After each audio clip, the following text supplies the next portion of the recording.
श्री कृष्णाय नमः.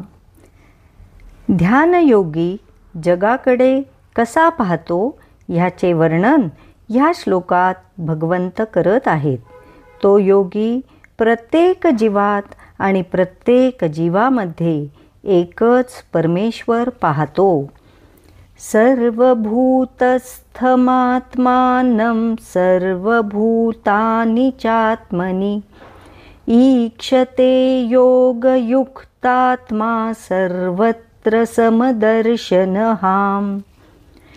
जो योगी आत्म्याशी एकरूप झालेला आहे तो सर्व प्राण्यांमध्ये स्वतःला पाहतो आणि सर्वांना स्वतःमध्ये अनुभवतो.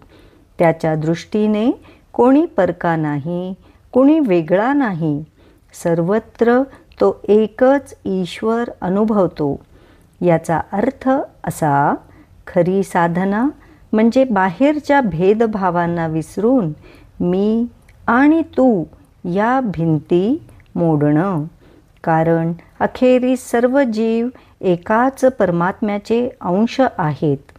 योगीचं मन हीच एकता अनुभवतं. मी डोळे मिटले आणि जाणवते की मी फक्त मी राहिले नाही. प्रत्येक सजीवाच्या श्वासात मी आहे. प्रत्येक हृदयाच्या ठोक्यात मीच धडधडतो.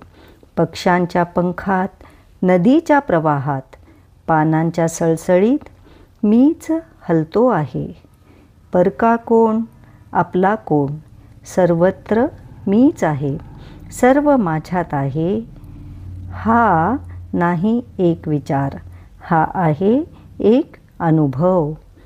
समता दृष्टीचा, योगीच्या नयनांचा. आपण कालच्या श्लोकात आत्म्याशी एकरूपतेचा अनुभव पाहिला. आज सर्व जीवांशी एकरूपतेचा अनुभव आला.